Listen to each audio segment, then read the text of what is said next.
and the Tooth Fairy by Anne-Louise Shiner.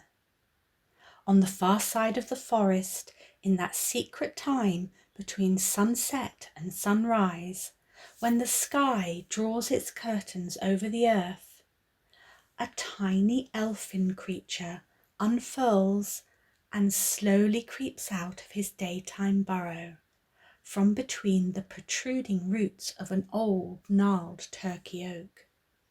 He's about as tall as a bluebell and completely covered in thick brown fur, with a snuffly nose, two little dark eyes, and two floppy ears on the top of his head. His days are spent curled up fast asleep in his burrow, but his night times doing a very important job for the fairies of the forest, who in return promise to protect him from any harm. The creature gives himself a little shake and brushes the soil from his fur with his stubby fingers. Then, sniffling and snuffling, he shuffles his way along a path in the forest's thick undergrowth. A screech owl screams out to the blackness of the night, and a tiny shrew squeaks to another tiny shrew and scurries across the path ahead of the creature. But nothing distracts the creature from his nightly mission. He has to reach the clearing right in the centre of the forest before the very first moment a sun ray sparkles over the far horizon beyond the trees. The path is windy and overgrown in places, with rotting branches, knobbled roots and slippery mud. But the creature knows it very well and navigates the easiest way through the bumpy and ever-changing forest floor.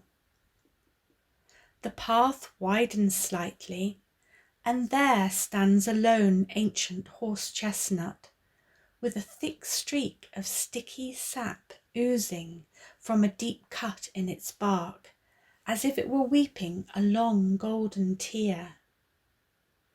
The creature takes from the tree a small strand of the sticky sap, and with its sharp teeth bites off a Horbury-sized piece and moulds it deftly between his finger and thumb. Clutching the sap ball he's just made, he continues shuffling along the forest path, head bent downwards, focusing straight ahead. Foxes, badgers and owls live in the forest and are hungry and listening, looking and smelling for a warm treat to take home to their families. But they never seem to sense the creature. Could it be that he's invisible to them? Is this the fairies' protection? The path soon opens into a small clearing where there's light for grass to grow between the trees, as well as primroses, worts and vetches. And in the daytime, colourful butterflies dance in the bright sunlight. But looking ahead, right in the centre of this clearing, peeping out between the grass shards, can be seen grey-brown toadstool heads balanced on thin and dangly stalks, forming a perfect circle. This is the secret fairy ring. The creature shuffles straight to the centre of the ring, brushing against a toadstool as he goes, leaving it flailing, spreading fairy dust into the cool night air. He heads towards a solitary upturned acorn cup in the centre of the ring. Carefully he picks it up and takes out a small hard white object. It appears to be a small hard white tooth. A baby tooth, a milk tooth. With the tooth in hand, the creature heads towards a soft mound of moss under one of the toadstools. He sits down cross-legged and then busies himself covering it with the sticky golden sap from the weeping tree, moulding and shaping the sap around the tooth. His movements are meticulous and deft. He's an expert at his job.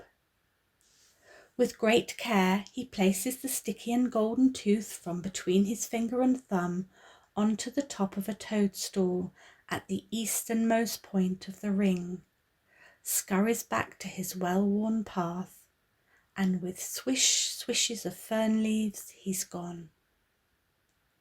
And just as he disappears out of sight, the sky, which has been warming the darkness in the east, brightens slightly, and a beautiful orangey glow spreads across it, becoming lighter and lighter, and brighter and brighter, and then ping!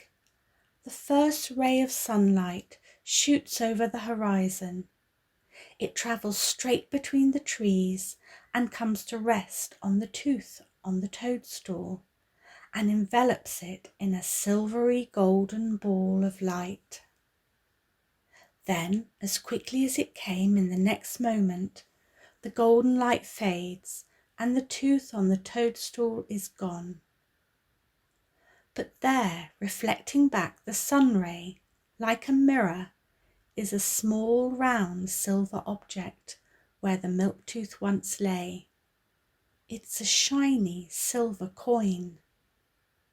As the coin appears, the clearing becomes filled with the sound of many tiny wings fluttering, and the tinkling of beautiful singing voices. And the small shiny coin is snatched up and taken away, to be gently and silently placed under the pillow on the bed of a small child who is just beginning to grow up.